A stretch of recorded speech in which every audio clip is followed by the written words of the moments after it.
Shalom, keluarga Adi Sucipto yang dikasihi Tuhan Yesus Kristus, selamat pagi.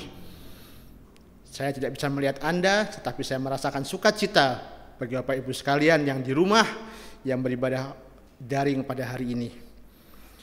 Selamat datang di kebaktian pada hari Minggu, tanggal 10 Mei 2020, di mana kita memasuki masa Minggu Paskah yang kelima.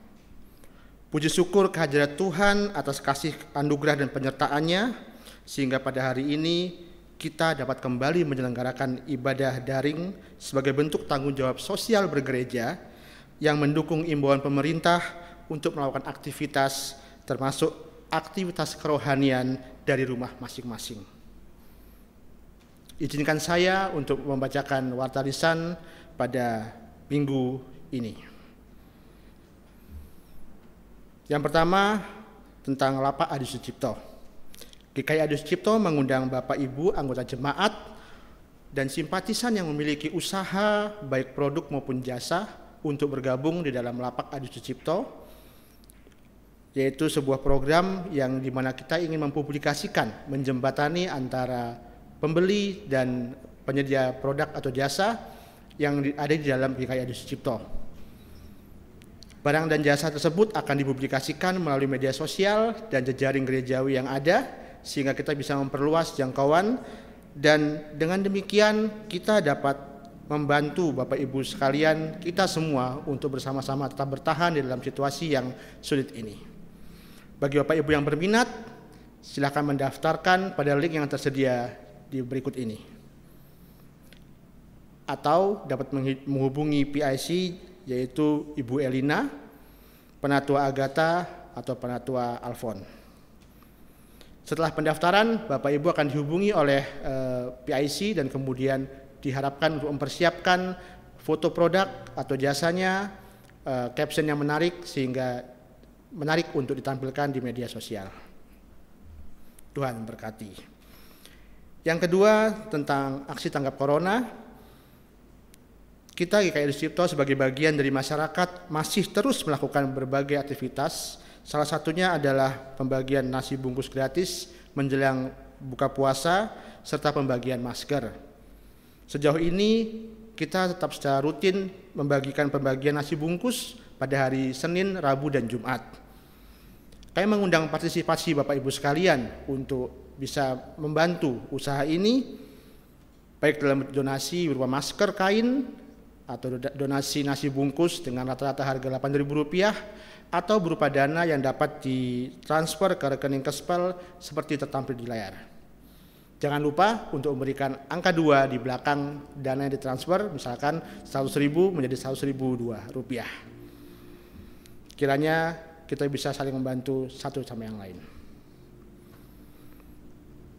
Warta yang ketiga dari Sekolah Budia Wacana. Tanpa terasa, kita akan memasuki tahun ajaran baru 2020-2021. Beberapa dari kita mungkin akan mempertimbangkan masa depan pendidikan bagi anak-anak kita. Sebagai institusi pendidikan yang memiliki ciri khas pengembangan karakter dan iman Kristen, Sekolah Budia Wacana memiliki misi untuk menyediakan pendidikan yang berkualitas dengan berbasis pada proses pertumbuhan iman, karakter, dan berwawasan kebangsaan, serta perkembangan teknologi informasi. Karena itu, meskipun kita sekarang sedang dalam kondisi yang kurang menyenangkan, Sekolah Budia Wacana tetap bersemangat untuk menyambut tahun ajaran baru dan mengundang Bapak Ibu sekalian untuk mempercayakan pendidikan anak-anak bersama dengan Sekolah Budia Wacana. Mari Bapak Ibu sekalian bersama-sama kita melihat tayangan berikut ini untuk mengetahui bagaimana Sekolah Budia Wacana mempersiapkan tahun ajaran 2020-2021. Budia Wacana adalah sebuah sekolah yang dimiliki oleh Gereja Kristen Indonesia yang berada di daerah istimewa Yogyakarta, dengan misi menjadikan insan Budia Wacana untuk memenuhi panggilannya sebagai pemenang yang beriman, berpengetahuan, berkarakter, dan berwawasan kebangsaan. Budia Wacana mengejawantahkannya dalam sekolah-sekolah mulai dari kelompok bermain KB, TK, SD, SMP, hingga jenjang SMA. Di setiap jenjang sekolah tidak saja mengutamakan pendidikan yang berkualitas, tetapi pertumbuhan iman Kristen, karakter, dan wawasan berkebangsaan setiap siswa juga diproses menjadi semakin baik oleh para guru yang berdedikasi dan akrab dengan setiap siswanya. Setiap kemampuan non-akademik para siswa juga diakomodasi oleh sekolah dengan banyaknya kegiatan bermain dan belajar di luar jam sekolah, seperti belajar bahasa asing, Inggris dan Mandarin, dance, fotografi, bermusik, jurnalistik, kegiatan olahraga basket, futsal, hingga kolam renang juga disediakan.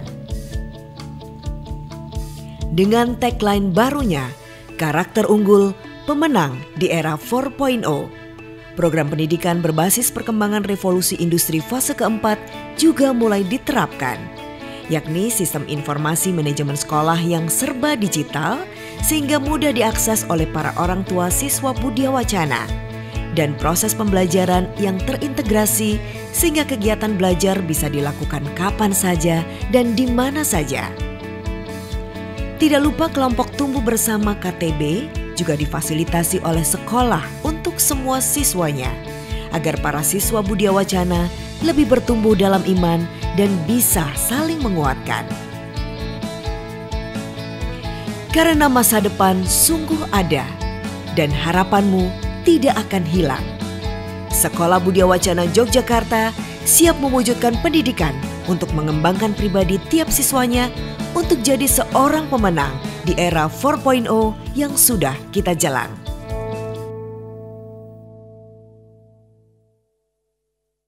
Demikianlah warta lisan untuk minggu ini. Warta selengkapnya dapat Bapak Ibu sekalian lihat pada warta cetak ataupun warta jemaat edisi elektronik. Ibadah pagi hari ini akan mengambil tema keberanian menjalani hidup yang akan dilayani oleh Pendeta Ratna Indah Widyastuti dari GKI Kejayan. Selamat beribadah, kiranya Tuhan memberkati kita semua. Amin. Mari kita siapkan hati kita untuk memasuki saat teduh.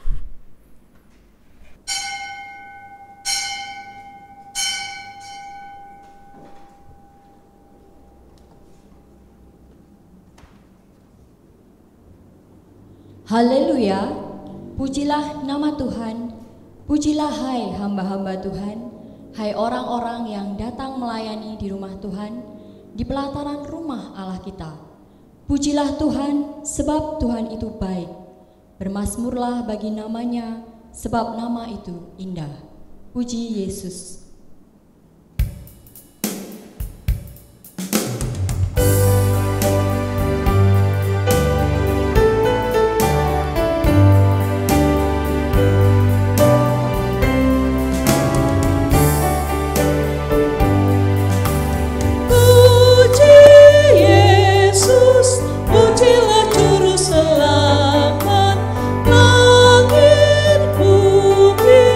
Maklumkan kasih-Nya.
Jemaat terkasih, marilah kita mengawali ibadah kita pada hari ini dengan pengakuan demikian.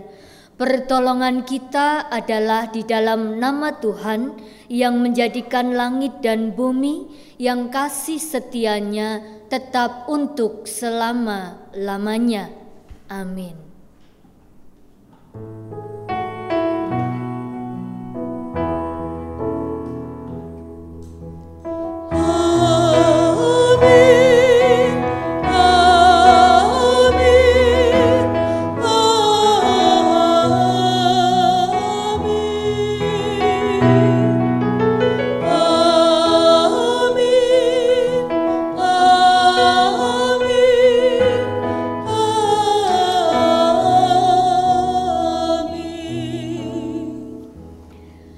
Kasih karunia dan damai sejahtera dari Allah Bapa kita dan dari Tuhan Yesus Kristus menyertai saudara sekalian.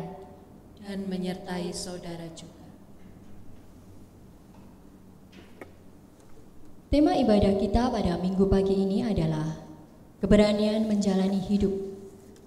Kita akan belajar menyambut kehidupan dengan meneladani gaya hidup Yesus di dunia. Marilah kita terlebih dahulu datang ke hadirat Tuhan dengan mengakui dosa dan kesalahan kita. Mari kita berdoa.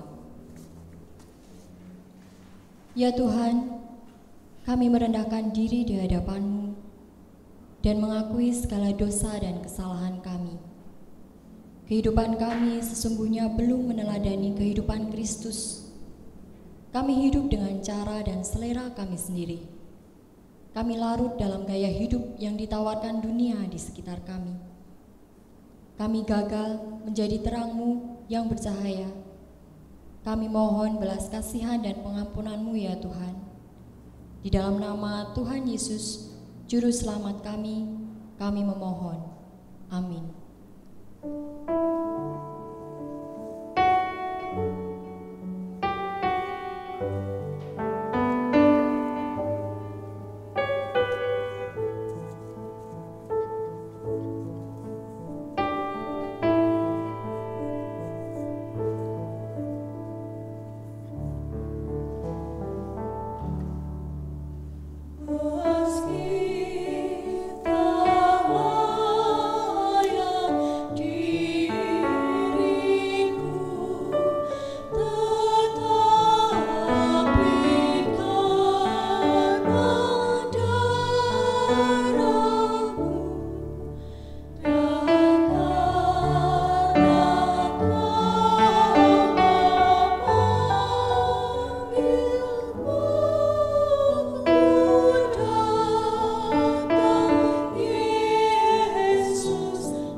Sebagaimana adanya jiwaku, sungguh bercela, darah-Mu lah pembasuhnya.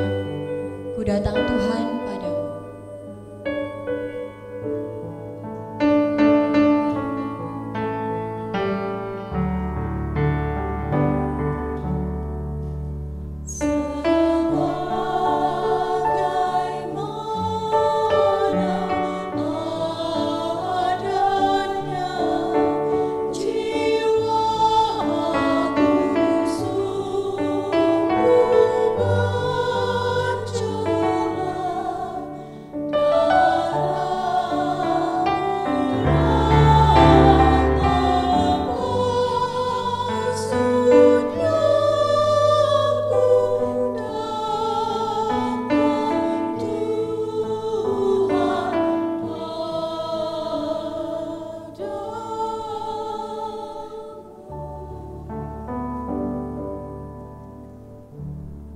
Jemaat terkasih, bagi setiap kita yang telah mengakui dosa di hadapan Tuhan, diberikan berita anugerah sebagaimana tertulis di dalam Filipi pasal pertama ayat 27.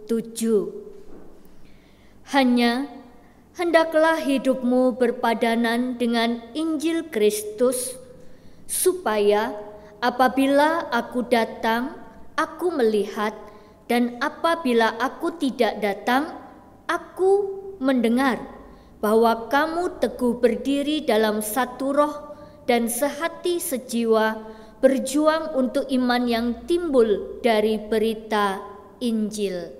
Demikianlah berita anugerah dari Tuhan. Syukur kepada Allah. Dalam segala perkara, Tuhan punya rencana yang lebih besar dari semua yang terpikirkan. Ku tak akan menyerah.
Apapun yang kau berbuat, tak ada maksud jahat.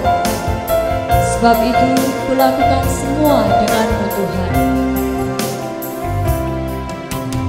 Dalam segala perkara, Tuhan punya rencana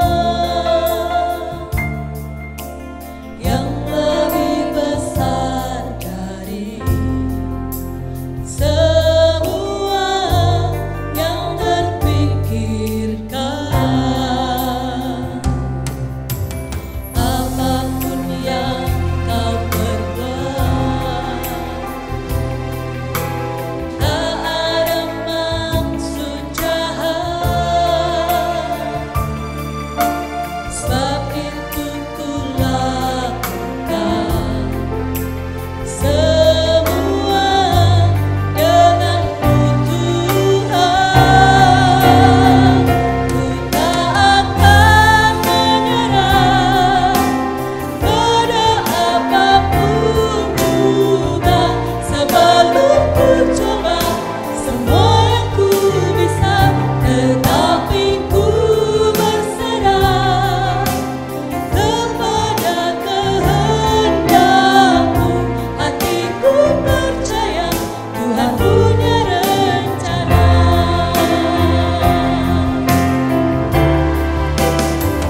Ku tak akan menyerah pada apapun juga. Sebelum ku coba semua yang ku bisa, tetapi ku berserah kepada kehendak-Mu. Hatiku percaya Tuhan punya rencana. Hatiku percaya Tuhan punya rencana.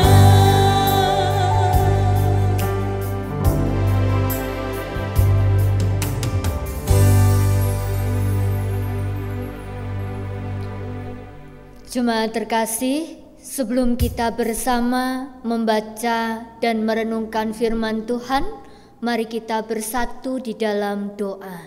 Mari kita berdoa.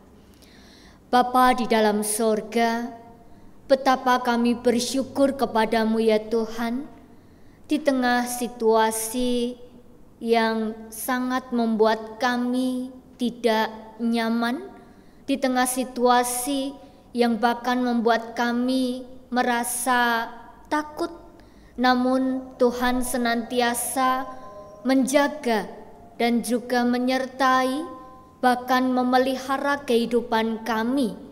Kami bersyukur jikalau kami boleh memiliki seorang gembala seperti Engkau. Terima kasih Bapa dalam surga.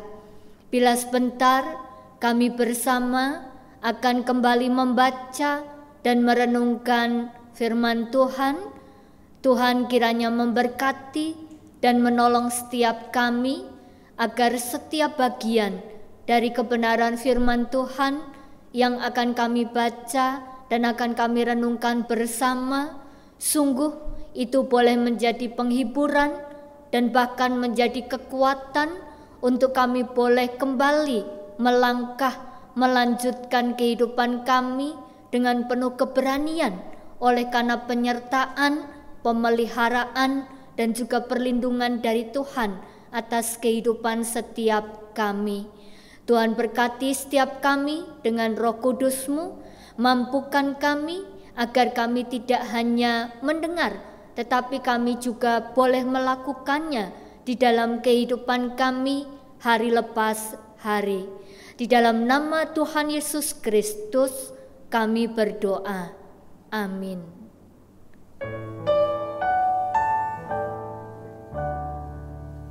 Sabdamu abadi, sulur langkah kami yang mengikutinya, hidup sukacita. Jemaat terkasih, firman Tuhan yang bersama akan kita baca dan akan kita renungkan diambil dari 1 Petrus pasal 2 ayatnya yang pertama hingga ayat 10. Yesus Kristus batu penjuru. Karena itu buanglah segala kejahatan, segala tipu muslihat, dan segala macam kemunafikan, kedengkian, dan fitnah. Dan jadilah sama seperti bayi yang baru lahir, yang selalu ingin akan air susu yang murni dan yang rohani, supaya olehnya kamu bertumbuh dan beroleh keselamatan, jika kamu benar-benar telah mengecap kebaikan Tuhan. Dan datanglah kepadanya batu yang hidup itu, yang memang dibuang oleh manusia, tetapi yang dipilih dan dihormat di hadirat Allah. Dan biarlah kamu juga dipergunakan sebagai batu hidup untuk pembangunan suatu rumah rohani bagi suatu imamat kudus, untuk mempersembahkan persembahan rohani yang karena Yesus Kristus berkenan kepada Allah. Sebab ada tertulis dalam kitab suci, sesungguhnya aku meletakkan di Sion sebuah batu yang terpilih, sebuah batu penjuru yang mahal, dan siapa yang percaya kepadanya tidak akan dipermalukan. Karena itu bagi kamu yang percaya, ia mahal, tetapi bagi mereka yang tidak percaya, batu yang telah dibuang oleh tukang-tukang bangunan telah menjadi batu penjuru, juga telah menjadi batu sentuhan dan suatu batu sandungan. Mereka tersandung padanya karena mereka tidak taat kepada firman Allah, dan untuk itu mereka juga telah disediakan. Tetapi kamulah bangsa yang terpilih, imamat yang rajani, bangsa yang kudus, umat kepunyaan Allah sendiri, supaya kamu memberitakan perbuatan-perbuatan yang besar dari Dia yang telah memanggil kamu keluar dari kegelapan kepada terangnya yang ajaib.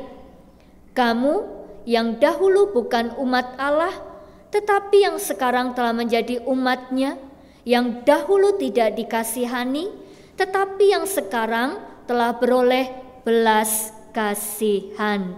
Demikianlah firman Tuhan.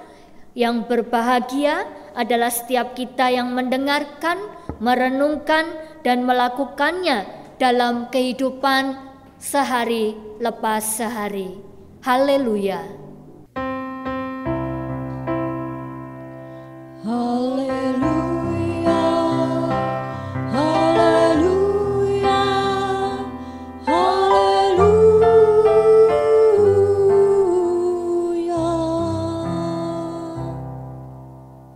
Shalom, jemaat GKI Adi Sucipto yang terkasih di dalam Tuhan.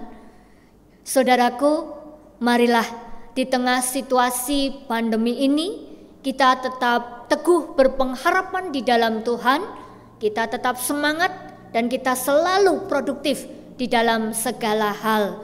Bapak Ibu yang terkasih di dalam Tuhan, situasi pandemi menuntut kita untuk kita boleh terus melangkah, melanjutkan kehidupan kita dengan segala pergumulan, dengan segala persoalan yang ada di hadapan kita. Oleh karena itu, mari kita bersama merenungkan firman Tuhan. Firman Tuhan mengajak saudara dan saya supaya kita punya keberanian untuk menjalani kehidupan yang tidak mudah, menjalani kehidupan yang saat ini penuh dengan tantangan. Bapak Ibu yang terkasih di dalam Tuhan, saya rasa kita akan setuju jikalau ditolak itu adalah pengalaman yang tidak menyenangkan. Siapapun tidak ada yang ingin mengalami hal ini. Contohnya macam-macam. Yang pertama, ditolak oleh calon pacar. Kalau ditolak baru 1 kali itu wajar. Ditolak 2 kali itu masih wajar. Tetapi kalau ditolak berkali-kali, nah ini mungkin perlu melihat diri. Nah itu baru ditolak oleh calon pacar. Ada yang lebih mengenaskan, yaitu jikalau ditolak oleh calon mertua, saudara. Lalu kemudian yang berikutnya, ditolak oleh siapa lagi? Ketika kita berusaha untuk melamar kerja, lalu kemudian lamaran kita ditolak, itu juga menjadi sesuatu yang menyakitkan. Tidak hanya itu, saudara, ketika kita studi, kita membuat skripsi, kita membuat tesis dan lain sebagainya, lalu kemudian hal tersebut ditolak. Nah ini juga menjadi sesuatu yang tidak menyenangkan. Bapak Ibu yang terkasih, ada begitu banyak faktor mengapa penolakan ini terjadi. Dan saat ini saudara, peristiwa penolakan ini pun sedang menjadi trending topik, tidak hanya di WhatsApp group, tetapi juga di media sosial. Ada begitu banyak cerita, bahkan tidak hanya di Indonesia, tetapi di berbagai negara yang ada di dunia pada saat ini. Ya, siapa yang tidak tahu, saudara, kisah penolakan penderita COVID-19, saudara. Dan ini menjadi satu realitas yang sangat memprihatinkan. Bila mana mereka membutuhkan support kita, mereka membutuhkan dukungan kita sesamanya, tetapi justru mungkin itu tidak mereka dapatkan. Bapak Ibu yang terkasih di dalam Tuhan, yang terjadi justru mereka yang sakit itu disingkirkan, mereka yang sakit itu dikucilkan. Memang tidak semua masyarakat, memang tidak semua orang mengucilkan atau menyingkirkan, tetapi masih ada sekelompok orang, sekelompok masyarakat yang melakukan hal itu. Nah, disinilah kita perlu memahami bahwa ternyata secara khusus di Indonesia masih ada stigma negatif terhadap penderita COVID-19. Mereka bukan dirangkul, mereka bukan dikasihi, mereka bukan didukung, tetapi mereka justru dikucilkan. Hal itulah yang membuat pada akhirnya mereka mungkin lebih memilih diam, mereka lebih memilih untuk tidak jujur. Mengapa? Karena ketika mereka jujur, mereka tidak diterima. Ketika mereka tidak jujur, mereka justru diterima. Nah, saudaraku, saat ini yang kedua, kita juga boleh melihat bahwa ada satu realitas mereka yang bekerja di rumah sakit. Kita tidak melihat hanya dokter, kita tidak hanya melihat asisten perawat, tetapi juga di sana ada cleaning service dan lain sebagainya. Ini tentu menjadi satu pergumulan juga bagi mereka. Tidak mudah untuk mereka mengambil keputusan ini. Tetapi ketika mereka memutuskan untuk tetap bekerja di sana, maka mereka melihat ini sebagai satu panggilan, satu tugas yang mulia. Dan seharusnya bagian kita adalah menghargai dan terus mendukung mereka. Tetapi apa yang terjadi, Bapak Ibu Saudara? Ternyata masih ada juga sekelompok orang, sekelompok masyarakat yang kemudian menolak kehadiran mereka. Ini sangat menyedihkan, Saudara. Bahkan yang sangat memprihatinkan adalah bagi mereka pejuang kemanusiaan yang sudah sampai meninggal pun ternyata di tempat mereka, di masyarakat, di tempat mereka tinggal, mereka pun tidak diterima. Bapak Ibu yang terkasih, sangat memprihatinkan. Tetapi ini adalah realitas yang ada di hadapan kita pada saat ini. Bacaan kita yang terambil dari 1 Petrus pasal 2 ayat pertama hingga ayat yang ke-10 juga memperlihatkan satu kondisi, satu peristiwa yang kurang lebih sama, dan peristiwa itu dialami oleh Yesus. Di dalam teks ini kita dapat melihat bahwa Yesus menggambarkan dirinya sebagai batu penjuru. Apa itu batu penjuru? Jikalau kita melihat dari Mazmur 118 ayat ke-22, maka kita akan melihat perbandingan tentang apa itu batu penjuru. Batu penjuru adalah satu batu utama yang diletakkan di salah satu sudut ketika rumah itu akan dibangun. Jadi di sini kita akan melihat bahwa ketika sebuah rumah itu akan dibangun, tidak hanya sekedar memperhatikan pondasi, tetapi juga batu penjuru atau batu utama ini menjadi perhatian yang harus diperhatikan dengan sungguh-sungguh. Saudaraku, dalam pembangunan sebuah rumah di Israel biasanya ditempatkan batu utama atau batu penjuru dalam bangunan tersebut. Nah, apa fungsi batu utama itu? Apa fungsi batu penjuru itu? Batu itu ternyata akan menghubungkan ujung tembok yang satu dengan ujung tembok yang satunya, ujung tembok yang sebelah dengan ujung tembok yang sebelumnya, sehingga keduanya itu akan saling menyatu satu dengan yang lain. Di dalam teks yang kita baca pada saat ini, bisa jadi batu ini menjadi gambaran dari peran Yesus di dalam pembangunan sebuah jemaat. Oleh karena itu bisa kita bayangkan betapa pentingnya batu penjuru ini, betapa pentingnya batu utama itu. Nah, saudaraku yang terkasih, lalu bagaimana ketika seseorang mendirikan rumah lalu kemudian mengabaikan atau bahkan mungkin menolak kehadiran batu utama ini? Saya rasa mungkin rumahnya bisa jadi selesai, tetapi kemudian rumah itu mungkin tidak akan sekokoh seperti yang dibayangkan. Itulah yang akan terjadi. Mari kita lihat kembali ya. Sebenarnya surat 1 Petrus pasal 2 ayat yang pertama hingga ayat yang ke-10 ini ditujukan kepada siapa? Kita dapat melihat itu dalam 1 Petrus 1 ayat yang ke-1. Di sana surat ini sebenarnya ditujukan kepada jemaat Tuhan yang ada di Pontus, di Kapadokia, Galatia, Asia Kecil dan Bitinia.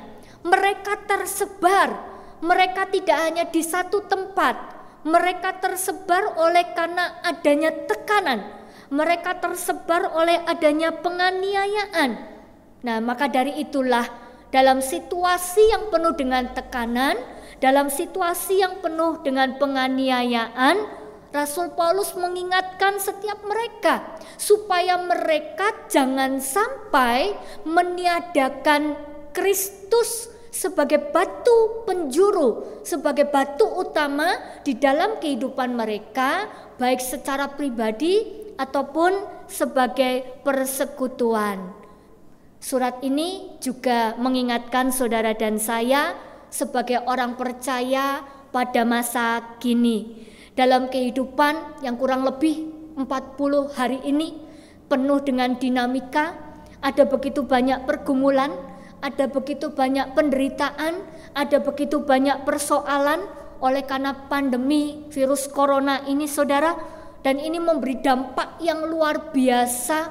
Dampak itu tidak hanya terhadap perekonomian yang ada terjadi di Indonesia, tetapi juga bahkan terjadi di dunia.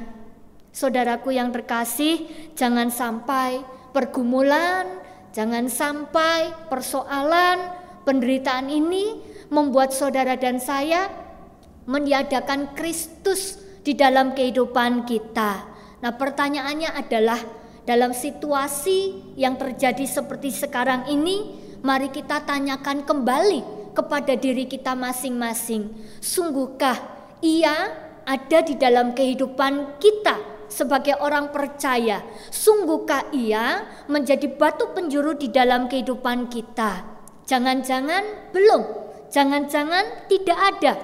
Kita hanya melakukan setiap aktivitas kita, rutinitas kita, dan kemudian kita lupa bahwa dia ternyata tidak sedang menjadi batu penjuru atau batu utama di dalam kehidupan kita.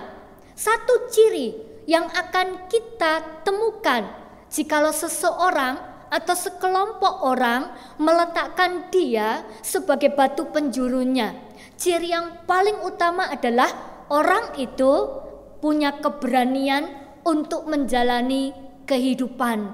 Seperti apapun sulitnya, seperti apapun susahnya kehidupan ini, tetapi dia punya keberanian untuk terus melangkah. Saudaraku, di dalam situasi saat ini kita diajak untuk menjadi batu hidupnya. Bagaimana cara untuk kita boleh menjadi batu hidupnya? Kita akan melihat hal itu satu persatu. Di dalam ayat yang pertama dikatakan, karena itu buanglah segala kejahatan, segala tipu muslihat, dan segala macam kemunafikan, kedengkian, dan fitnah.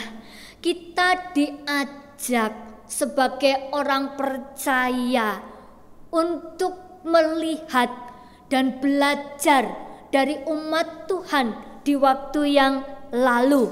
Diajak untuk apa, saudara?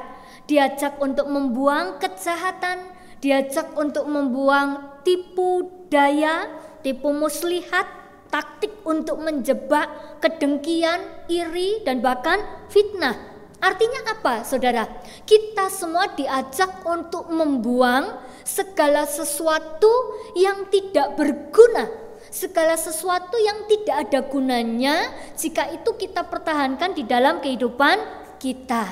Ada satu cerita, saudara, ya. Kalau di Jepang, mobil itu kalau sudah kira-kira menempuh jarak 100.000 km, maka mobil itu akan disingkirkan, tidak akan digunakan lagi. Padahal kalau mobil itu dirawat sedemikian rupa, maka dia masih punya jarak tempuh hingga 300.000 km. Ya, tetapi harus dengan perawatan yang luar biasa. Perawatan itu dengan mengganti olinya secara teratur, dan bahkan ketika akan diganti tempat oli tersebut harus dibersihkan lebih dulu, sebersih mungkin, sehingga tidak ada lagi sisa-sisa oli yang lalu, sisa-sisa oli yang mengental, tertinggal. Tidak boleh itu saudara. Dan jika itu sudah dibersihkan, baru boleh diisi dengan oli yang baru. Nah saudaraku, ini menarik sekali ya. Menjadi batu hidup ternyata itu mendorong kita supaya kita bersedia untuk membuang segala hal yang tidak berguna di dalam kehidupan kita dan menggantinya dengan hal yang berguna. Apa itu? Daripada kita iri, daripada kita memfitnah, daripada kita melakukan kejahatan, maka lebih baik kita mengisi kehidupan kita dengan kasih, mengisi kehidupan kita dengan kebaikan, dengan kemurahan hati, dan dengan segala macam yang baik. Bapak Ibu yang terkasih di dalam Tuhan, menjadi batu hidupnya berarti kita juga berani mengalami satu proses di dalam kehidupan ini. Ya, mungkin saat ini batu-batu yang tidak berguna itu bukan kejahatan, bukan iri hati, bukan kedengkian, bukan fitnah, tetapi mungkin batu-batu yang tidak berguna itu adalah kekhawatiran kita, saudara, ketakutan kita. Bisa jadi batu yang tidak berguna itu adalah keputusasaan kita atau mungkin ego kita. Maka kalau kita sadari itu ada di dalam kehidupan kita, mintalah kepada Tuhan supaya Tuhan menyingkirkan itu dan menggantikannya dengan batu-batu lain yang berkualitas, batu-batu lain yang akan berguna untuk kehidupan kita dan juga untuk kehidupan orang-orang yang ada di sekitar kita. Saudaraku, dengan kita menjadi batu hidup yang berkualitas, maka dapat dipastikan kita punya keberanian untuk melanjutkan kehidupan. Kita punya keberanian untuk menjalani kehidupan ini, sekalipun di depan ada ketidakpastian, tetapi dengan berani kita akan menjalani kehidupan ini. Yang pertama tadi ya saudara. Yang kedua, bagaimana supaya kita menjadi batu hidupnya yang berkualitas. Di dalam ayat yang kedua dikatakan, dan jadilah sama seperti bayi yang baru lahir, yang selalu ingin akan air susu yang murni dan rohani, supaya olehnya kamu bertumbuh. Artinya apa saudara? Artinya kita diajak untuk menjadi orang yang selalu ingin, selalu rindu mengisi kehidupan kita ini dengan kebenaran firman Tuhan, dengan segala yang baik dari Tuhan. Dengan demikian kita akan ditolong berproses menjadi batu hidup yang berkualitas, saudara. Di saat sekarang ini orang mulai banyak kehilangan sandaran, namun jika kita hidup di dalam firman Tuhan, maka sesungguhnya kita punya sandaran yang kuat.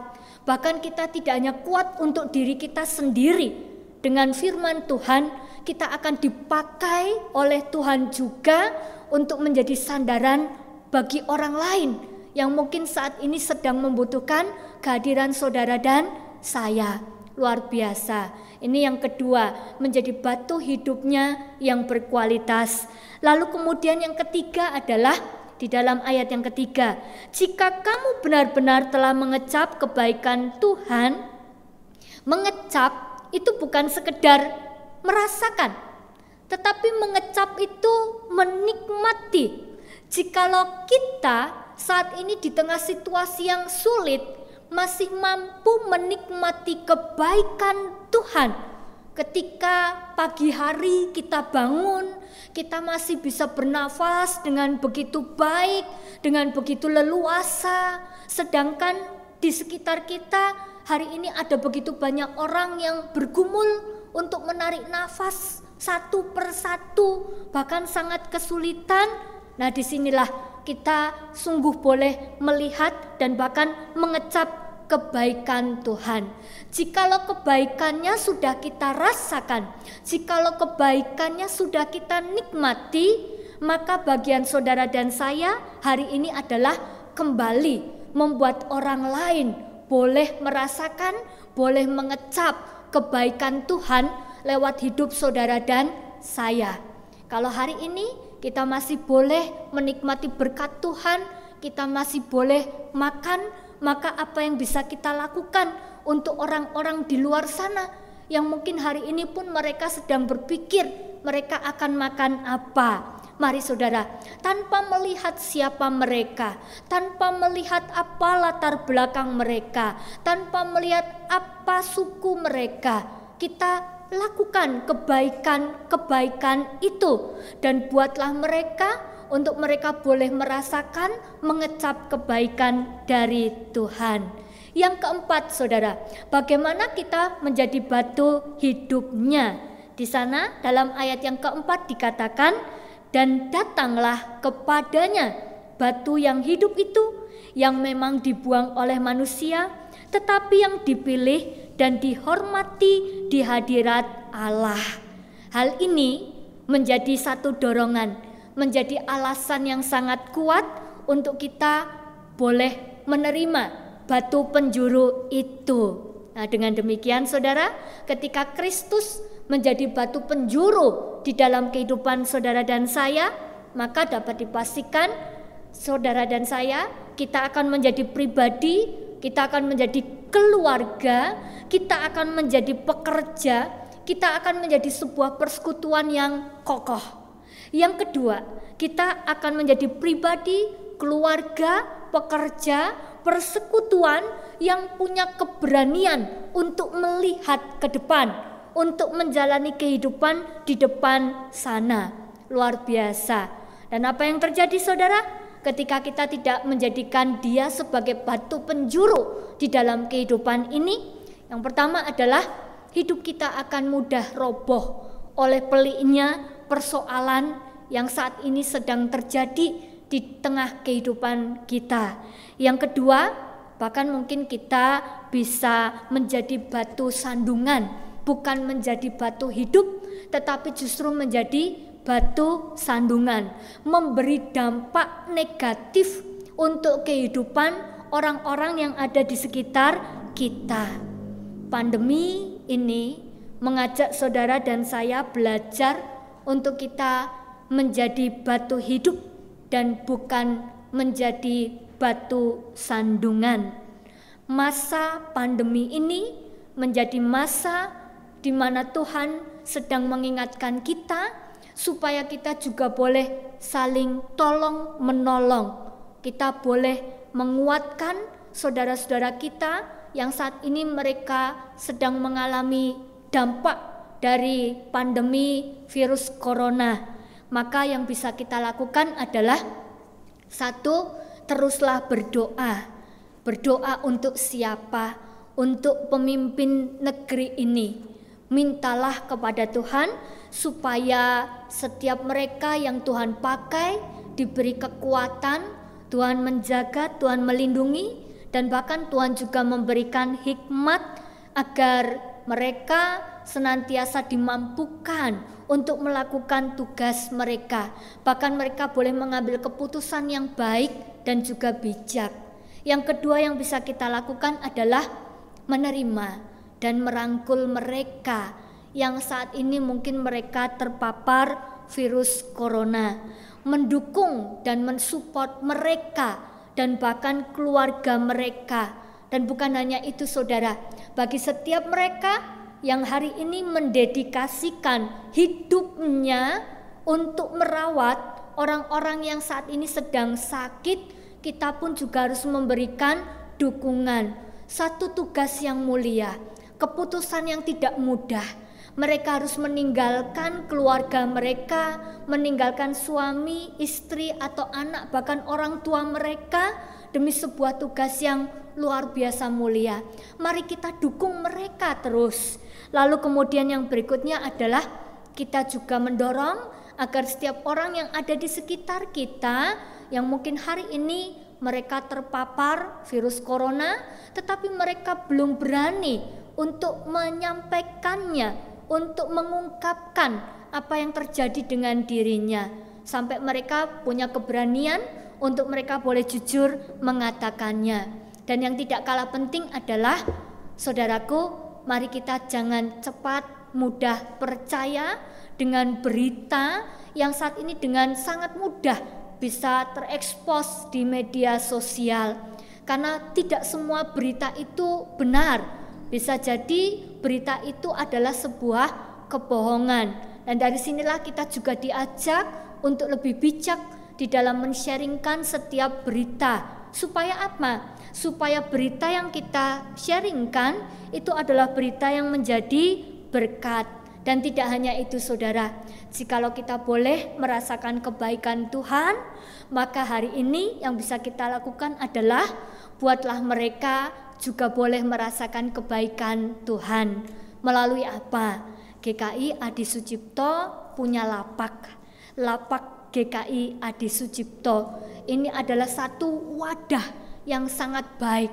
Setelah pandemi ini selesai, dunia mungkin akan berubah, saudara. Ini menjadi satu saat yang baik untuk kita bersama-sama belajar. Tidak mudah, saudara, karena semuanya sekarang harus dilakukan dengan online. Tetapi tidak ada kata terlambat. Kita belajar saling mendukung untuk menciptakan pasar online. Dengan demikian, maka perekonomian setidaknya yang ada di keluarga besar GKI Adi Sucipto, kita bisa saling tolong menolong satu dengan yang lain. Dan lebih bersyukur lagi jikalau kita juga boleh menjadi berkat bagi masyarakat yang ada di sekitar kita. Tunjukkanlah bahwa kita ini adalah batu hidupnya. Kita ini bukan batu sandungan. Tetapi jangan lupa, saudara, ketika kita menjadi batu hidupnya, juga bukan berarti bahwa kita tidak akan mengalami penolakan. Di sana mungkin akan ada penolakan. Penolakan itu sesuatu yang sangat menyakitkan. Tetapi percayalah bahwa suatu saat nanti ketika kita menjadi batu hidupnya, maka orang akan melihat bahwa batu hidup itu memberi dampak yang baik untuk orang-orang yang ada di sekitarnya. Selamat menjadi batu hidupnya. Tuhan Yesus memberkati.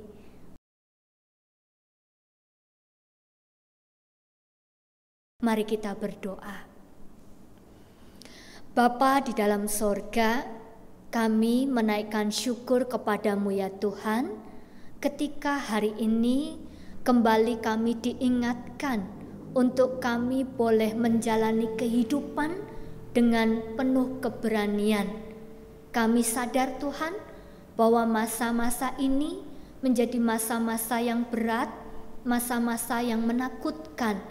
Tetapi firman Tuhan meneguhkan dan juga memberi kami kekuatan untuk kami boleh terus melangkah melanjutkan kehidupan kami sekalipun ini tidak mudah. Karena kami percaya Tuhan tidak pernah meninggalkan kami sendirian.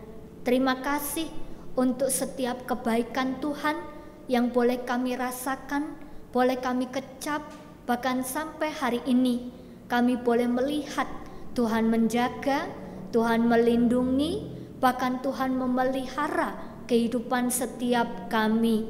Biarlah melalui setiap apa yang boleh Tuhan kerjakan dalam kehidupan kami pun boleh kembali melakukan itu semua untuk orang-orang yang ada di sekitar kami. Terima kasih Bapa di dalam sorga, di dalam nama Tuhan Yesus Kristus kami berdoa. Amin. Bapak Ibu Saudara yang terkasih di dalam Kristus, untuk menanggapi firman Tuhan yang baru saja kita dengar, mari bersama-sama dengan saudara seiman di seluruh muka bumi, kita memperbarui iman percaya kita menurut pengakuan iman rasuli yang berbunyi demikian.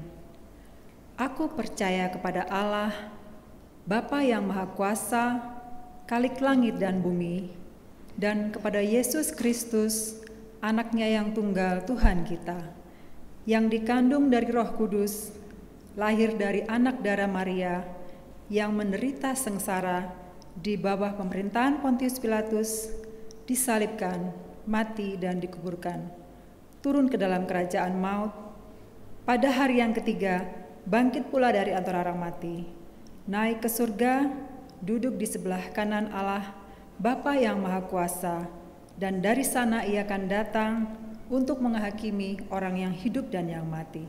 Aku percaya kepada Roh Kudus, gereja yang kudus dan am, persekutuan orang kudus, pengampunan dosa, kebangkitan orang mati, dan hidup yang kekal. Amin.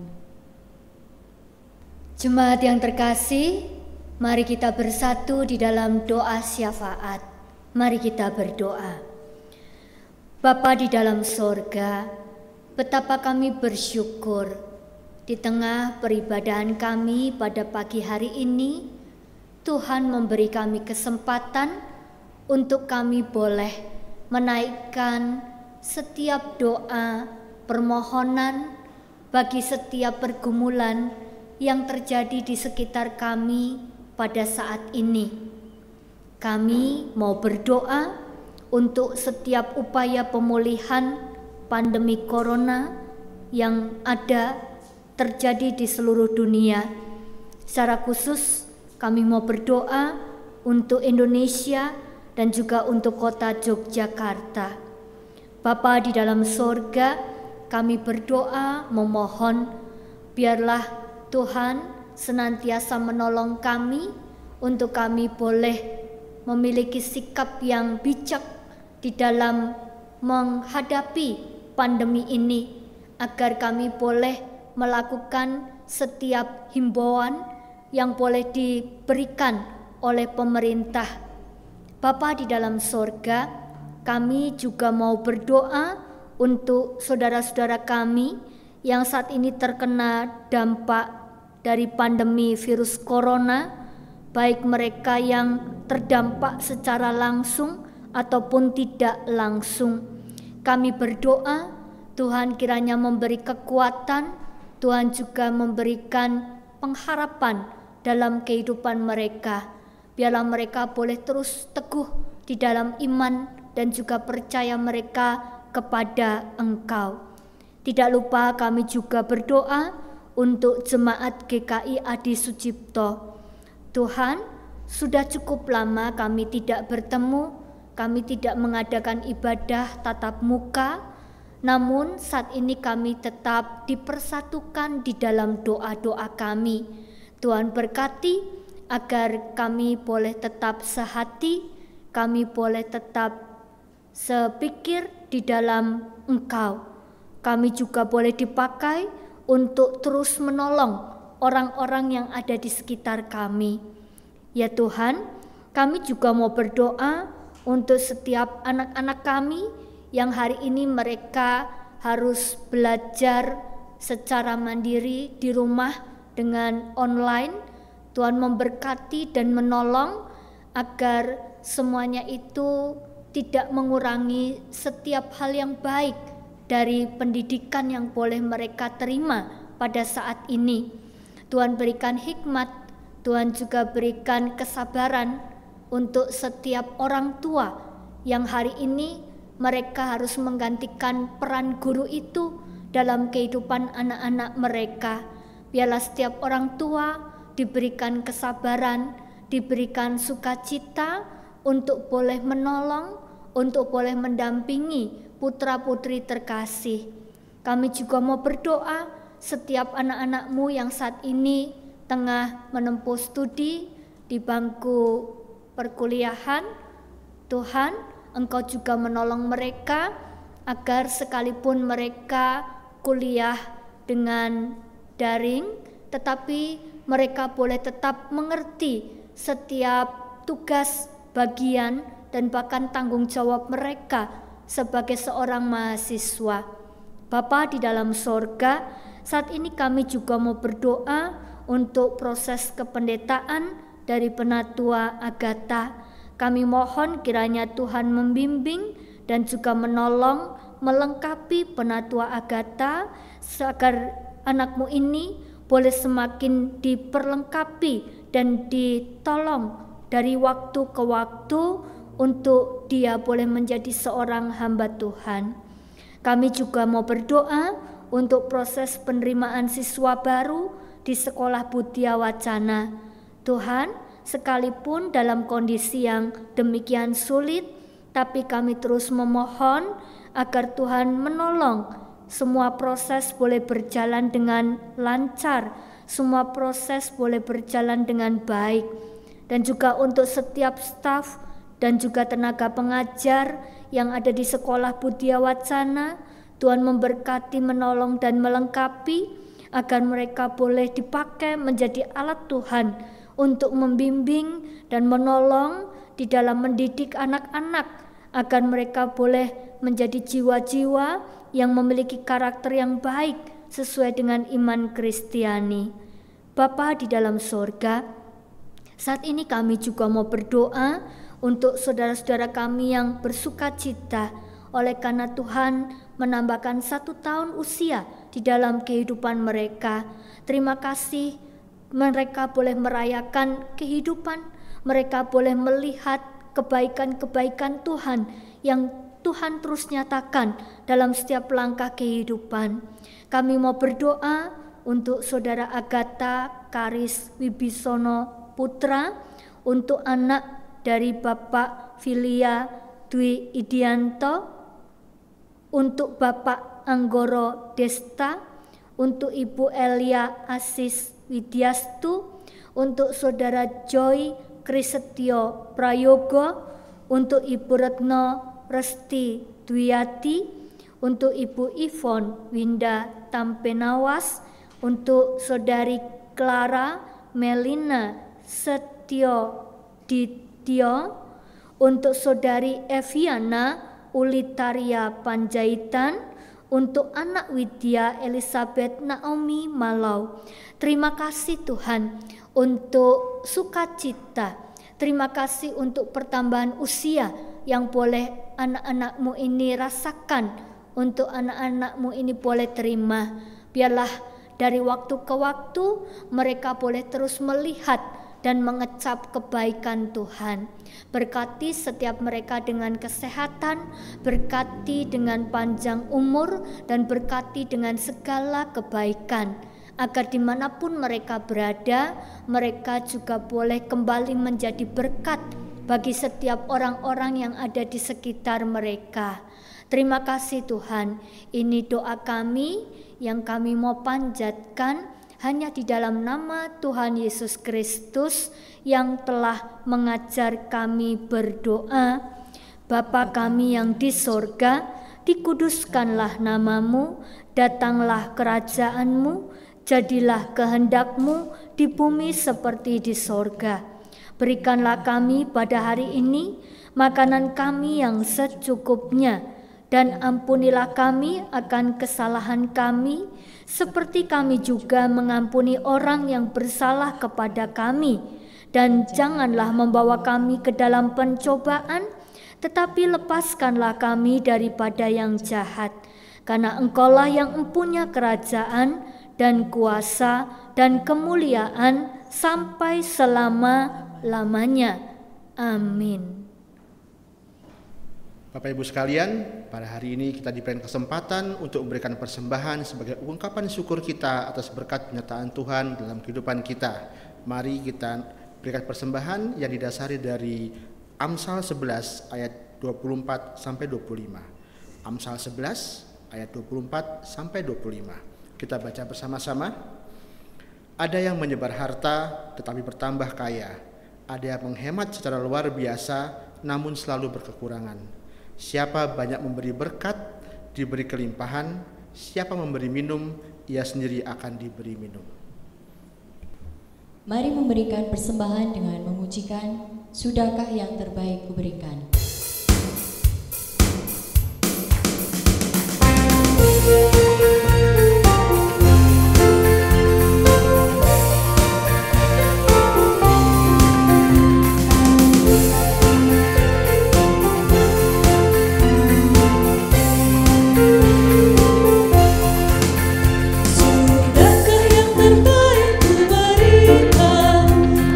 Kepada Yesus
Mari kita bersatu dalam doa.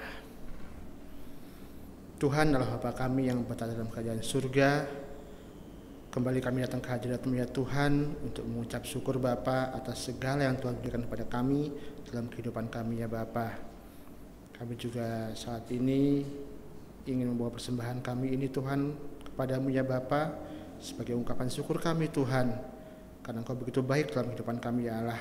Engkau begitu baik dalam keseharian kami Tuhan, sehingga kami bisa ada di tempat ini ya Tuhan. Terimalah ya Tuhan persembahan kami ini ya Bapa. Pakailah Tuhan sesuai dengan kehendak-Mu, agar persembahan ini Tuhan berguna untuk mewartakan kasih-Mu di muka bumi ini ya Bapa. Terima kasih Tuhan Yesus. Dalam nama Tuhan Yesus Kristus kami berdoa dan menaikkan doa ini. Amin. Dunia mungkin menolak dan tidak bisa menerima saat kita hidup meneladani Yesus. Penolakan, penderitaan, pergumulan, dan ketakutan mungkin saja terjadi. Namun saat kita menjadikan Yesus sebagai batu penjuru, Ia akan memberikan keberanian untuk menjalani hidup. Mari berproses untuk menjadi batu hidup yang berkualitas dan berdampak positif bagi sekitar kita. Tuhan, tolonglah bangunkan iman.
Jemaat yang terkasih, pulanglah dalam damai sejahtera Tuhan dan jadilah saksinya dimanapun saudara berada, serta terimalah berkat dari Tuhan.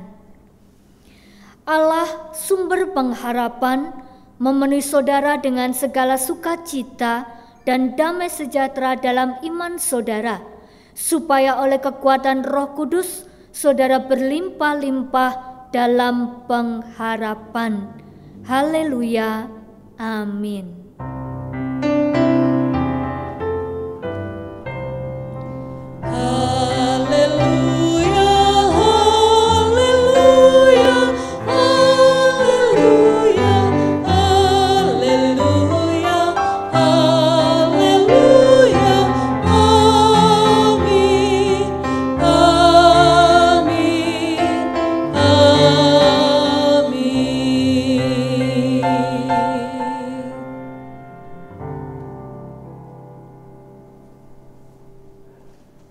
Bapak Ibu Saudara yang terkasih dalam Tuhan, ibadah ini telah selesai. Majelis Jemaat GKI Adi Sucipto mengucapkan terima kasih kepada Ibu Pendeta Ratna Indah Yudastuti yang sudah berkenan untuk melayani pemberitaan firman Tuhan dalam ibadah hari ini. Majelis Jemaat juga berterima kasih untuk seluruh tim ibadah yang telah melayani pada hari ini. Kiranya pelayanan Bapak Ibu Saudara menjadi berkat bagi jemaat. Dan akhirnya, teruslah berpengharapan di dalam Tuhan di tengah pergolakan saat ini akibat pandemi Corona. Perhatikan dan ikuti selalu himbauan pemerintah, stay at home, ojo lungo-lungo. Lakukan perilaku hidup bersih, hidup sehat, gunakan masker, jaga jarak fisik, dan hati-hati di luar rumah. Terima kasih, Tuhan berkati, selamat hari Minggu, sampai bertemu minggu depan.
Tempat berlindung yang teguh.